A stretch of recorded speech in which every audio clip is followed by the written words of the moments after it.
Lomé, la capitale du Togo, a accueilli les 24 et 25 février 2022 la 8e conférence internationale annuelle de la fiscalité CIF, organisée par l'Office togolais des recettes. Suivez dans ce numéro de l'émission Regard sur la fiscalité, M. Saliou Dieye, président de l'Union des ordres fiscaux de l'Afrique de l'Ouest. Il est au micro de Hervé Dagba et Parfait Sola. Bonjour monsieur. Bonjour. Veuillez vous présenter à nos téléspectateurs. Alors, je m'appelle Saliou Dieye, maître Saliou Dieye, je suis expert fiscal. Je suis le président de l'Ordre national des experts du Sénégal et le président de l'Union des ordres fiscaux de l'Afrique de l'Ouest. Je suis sénégalais, hein. Voilà. D'accord. 2 jours d'assises sur la fiscalité. Dites-nous ce qu'on peut retenir exactement de la CIF 2022. Alors, on retiendra en fait un très beau dénouement parce que on avait beaucoup d'a priori quand on venait faire la conférence, parce qu'il s'agissait déjà d'une association qui était jeune, naissante. Et l'Office togolais des recettes a été vraiment phénoménal. Ils nous ont en fait accueillis, ils nous ont mis dans les conditions. Mais écoute, non, les pays membres de l'Union ne peuvent pas atteindre en fait l'objectif de mobilisation des recettes. Parce que l'objectif en fait global, le plein objectif, c'est d'avoir en fait que tout le monde paie ses impôts. Aujourd'hui, dans nos pays, le potentiel fiscal est énorme, mais les contribuables en fait qui déclarent et qui payent leurs impôts sont vraiment minimes. Si vous prenez juste le cas du Sénégal, c'est un pays en fait aujourd'hui de 15 millions d'habitants, de 6 millions en fait aujourd'hui, la population active est de 6 millions, mais nous avons en fait quasiment 1 million de contribuables. Si vous allez également au Nigeria, 200 millions d'habitants, c'est peut-être 5 ou 10% de la population qui paie leurs impôts. Et c'est là, c'est une difficulté. Le potentiel, il est là, mais il n'est pas exploité. Alors donc, on est très loin aujourd'hui des objectifs de mobilisation. Mais la difficulté principale est en fait au niveau de plusieurs facteurs. Déjà, il y a un problème de civisme fiscal. Donc le civisme fiscal aujourd'hui se définit comme étant la disponibilité de la personne de se lever, d'aller déclarer en fait ses impôts et de les payer par la suite. Il y a une résistance en fait aujourd'hui du contribuable au paiement de l'impôt. On se pose la question pourquoi? C'est très simple. Aujourd'hui, on reproche aux gens qui sont appelés à gouverner le pays de se mettre dans des conditions en fait aujourd'hui d'être des riches. Quand on voit en fait quelqu'un qui gère une administration et qui est dans les conditions en fait que les autres ne comprennent pas, parfois le fonctionnaire il est beaucoup plus nanti qu'un chef d'entreprise qui fait des milliards de chiffres d'affaires. C'est un problème. Ça crée une résistance. Alors aujourd'hui, ce qu'il faut, c'est que les gens qui sont appelés à collecter les impôts des contribuables puissent rendre compte et régulièrement, ce qu'on appelle la reddition des comptes, de la destination de cet argent, en montrant aujourd'hui les réalisations qui sont effectuées. De plus en plus, on voit en fait qu'il y a des programmes en fait d'émergence dans les pays qui sont implémentés et il y a aujourd'hui des infrastructures en fait qui sont effectuées. Mais le chemin en fait reste assez long. Alors, entre le contribuable et l'administration, c'est un dialogue, c'est une rencontre où chacun en fait doit faire l'effort, l'un de payer en fait ses impôts, l'autre de faire une reddition des comptes. Là, si on arrive à ça, si on arrive en fait à un dialogue, on pourrait en fait aujourd'hui arriver à mobiliser en fait beaucoup plus de recettes fiscales. Mais derrière, il faut élargir la base imposable. Parce qu'on parle en fait de pression fiscale. Non, parfois la pression fiscale, elle n'est pas forte. Non, elle n'est pas forte. C'est parce qu'il y a peu de personnes qui déclarent et ce sont ces personnes qui sont contrôlées et qui sont redressées. Quand tu dois déclarer, payer et quand tu dois payer le redressement, effectivement ça fait beaucoup d'impôts. Mais ce n'est pas une question de pression fiscale. Il faut élargir la base imposable de manière à réduire la charge fiscale et tout le monde en fait viendra en réalité payer. Voilà en fait quelques aspects en fait de blocage de la mobilisation en fait des recettes. Maintenant, derrière, il y a ce qu'on appelle les flux financiers illicites, le crime organisé. Donc ça, c'est des choses en fait qu'il faudrait également travailler, mais le dispositif est là.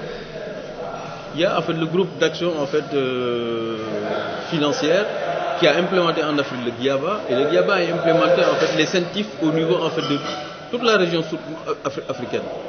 C'est des gens qui travaillent, mais quand ils finissent de faire le rapport, ils transmettent ces rapports au procureur de la République. C'est le procureur en fait aujourd'hui qui prend la décision de poursuivre ou de ne pas poursuivre. S'il ne poursuit pas, l'ensemble du travail qui a été fait est voué à l'échec. Ça fait partie des choses que nous devons également travailler davantage et qui constituent en fait des sources de blocage. Ça, c'est la volonté politique du gouvernement en place. C'est la volonté politique du gouvernement. Si aujourd'hui en fait le procureur avait en fait les mains libres par rapport au dossier qu'on lui transmet, il peut poursuivre. Normalement aujourd'hui, si vous conduisez en fait une BMW X6 neuve, tu dois être en mesure de montrer les ressources par lesquelles vous avez acquis ce véhicule. Il y a combien de véhicules qui circulent et des personnes en fait qui n'ont même pas de travail. C'est pas normal. On ne peut pas aujourd'hui vivre au-delà des revenus qu'on a. Et c'est le problème en fait des Africains. Il y a beaucoup de personnes qui n'ont pas de revenus, mais qui aujourd'hui en fait vivent 10 000 fois mieux en fait que des gens en fait qui ont en fait de grosses entreprises. C'est la difficulté. Il faudrait en fait qu'on revienne à la base, que les gens puissent vivre des revenus qu'ils ont. Bon, la société africaine en fait elle est ce qu'elle est. Aujourd'hui, on donne beaucoup en fait à des cousins, en fait, à des cousines, à des sœurs et autres, mais il y a des limites qu'il ne faut pas franchir. Voilà globalement en fait ces blocages en fait qu'il y a dans la mobilisation de ressources. Justement, Monsieur le Président, dites-nous votre union, votre association, quels sont ces défis et perspectives? Alors le plus gros défi qu'on a eu dans le passé, c'est que nous sommes en fait des pays qui ont des langues différentes. Nous avons en fait l'obstacle de la langue. Alors il y a le Nigeria qui a impulsé la création de l'Union avec le Ghana qui parlent en fait qui sont des anglophones. Ensuite, les autres pays, pratiquement une dizaine de pays, c'est des pays francophones. Mais la langue qui est utilisée en fait c'est le français. Non, c'est l'anglais. Et aujourd'hui, les pays en fait francophones, ils peuvent parler anglais.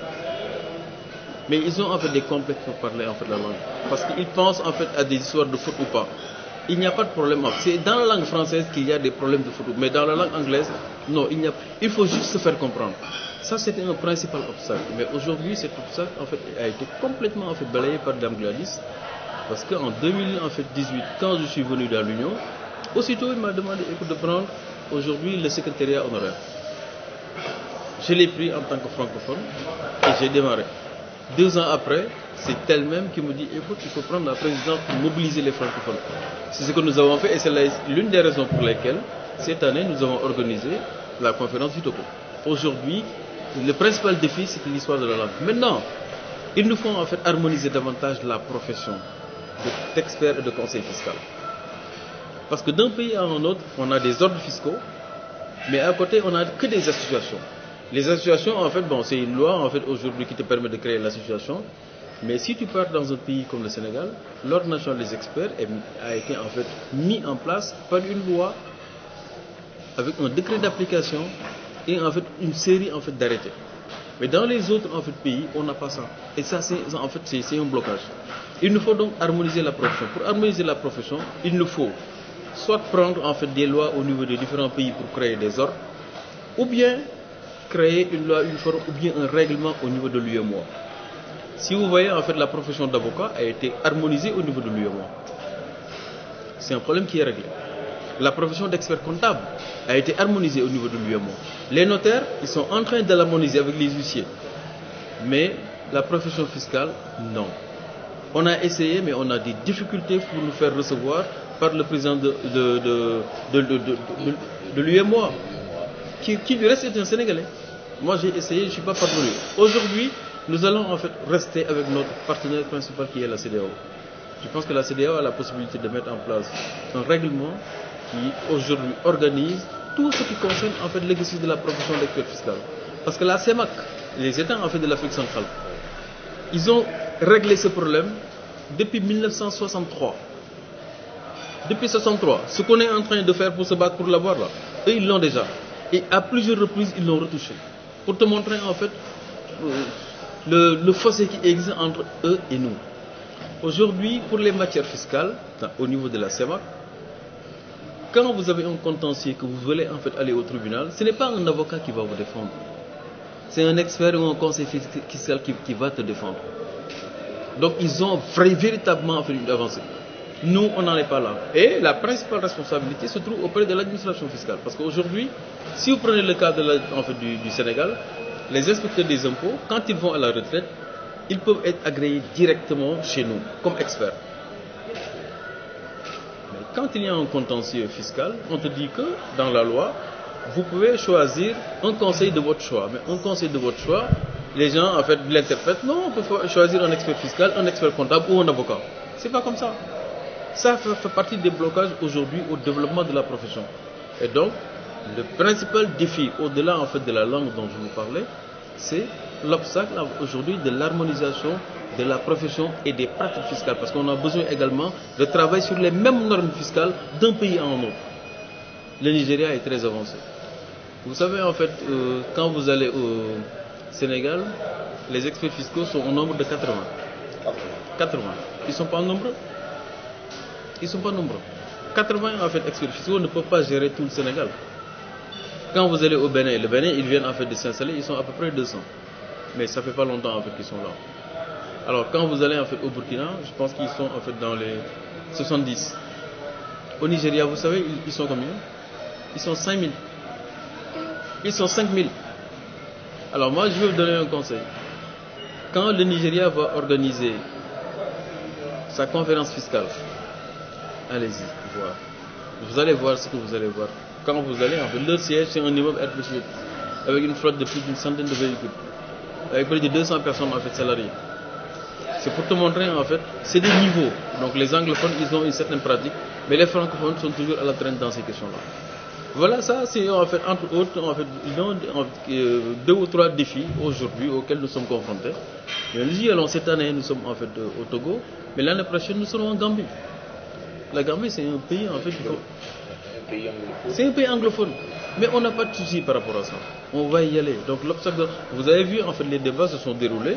On avait en fait de l'interprétariat. Et il n'y a pas de problème. On s'est très bien compris en fait et le communiqué est passé. Voilà en fait les quelques défis en fait auxquels en fait, nous sommes confrontés au niveau de l'Union.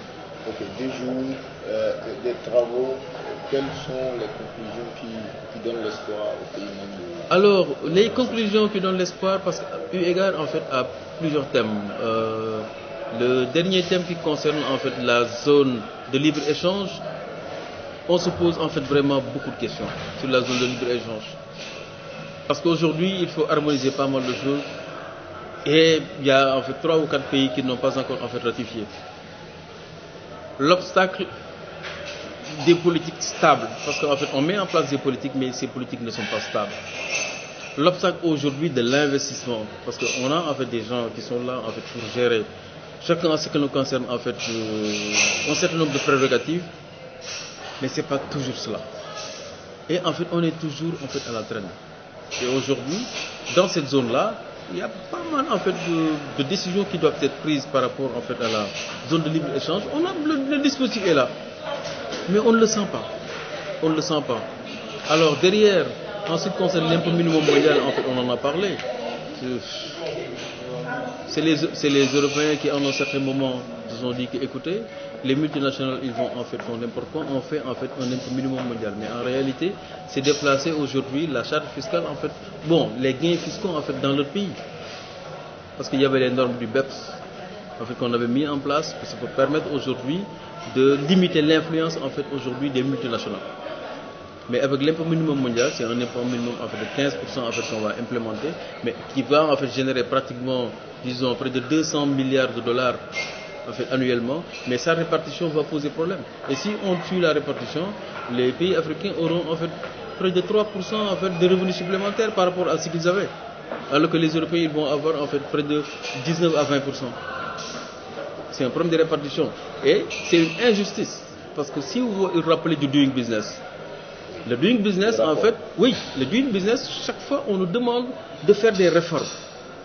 Et si vous faites des réformes, vous êtes bien noté. Et il y avait un classement. Ils l'ont laissé tomber. Ils nous font réformer notre fiscalité.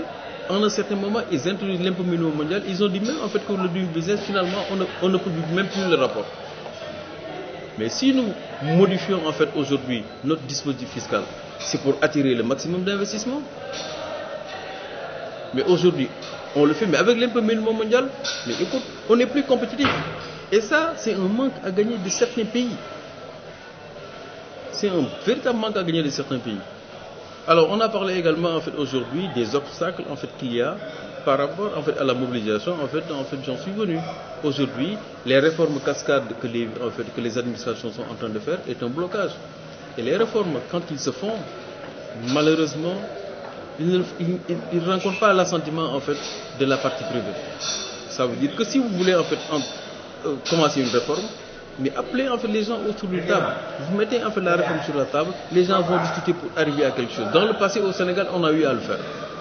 Mais aujourd'hui, on découvre en fait les réformes à travers la loi de finances. Chaque année, en fait, quand on fait la loi de finances, on te met en fait une ou deux réformes sans pourtant te consulter et ça crée en fait aujourd'hui pas mal de problèmes. Voilà. Monsieur le Président, votre mot de fin. Mais écoute, je vous remercie déjà en fait de l'interview. Mon mot de la fin est destiné aux gens qui sont appelés à donner l'information. Moi, je le dis toujours, l'ensemble des journalistes, des médias, on doit aujourd'hui les mettre dans une salle à travers un atelier pour leur expliquer comment fonctionne le système fiscal. Parce que le jour où vous comprendrez en fait comment ça fonctionne, c'est en ce moment en fait que vous pourrez aujourd'hui faire de bons papiers. Parce que aujourd'hui, il y a des choses que nous développons, vous notez et vous partez. Mais vous ne comprenez pas en fait la quintessence aujourd'hui en fait du système fiscal. Et ça en fait, ça fait partie du combat en fait de l'UFAO. Parce qu'habituellement, quand on fait une conférence, on le précède avec un masterclass. L'année dernière, on avait fait un masterclass sur le prix de transfert. Mais je pense en fait l'année prochaine, si possible, avec la conférence en fait de la Gambie, on va en fait aujourd'hui faire un masterclass sur en fait le système fiscal destiné en fait à des journalistes. Et on s'organisera pour que le maximum de journalistes viennent, des journalistes économiques, qui aujourd'hui, s'ils sont en fait aujourd'hui bien formés en fait au niveau de la fiscalité, peuvent être un relais. Parce que prendre la loi de finances et le commenter, c'est pour nous. Mais si vous le faites, ça va aller beaucoup plus vite. Parce que vous comprenez en fait le système. Vous prenez la loi de finances, vous le commentez. C'est une excellente chose. Vous avez besoin, même si vous ne connaissez pas de manière approfondie les choses, mais comprendre en fait la loi de finances, ce que ça dit. Les lignes budgétaires, comment ça fonctionne. Voilà, ça en fait, c'était mon mot de la fin. C'est un appel en fait à l'ensemble des journalistes africains, des journalistes économiques, de s'intéresser à la chose fiscale, mais aujourd'hui de s'adresser principalement aux experts fiscaux pour avoir vraiment en fait de la matière. Voilà. Je vous remercie. Merci.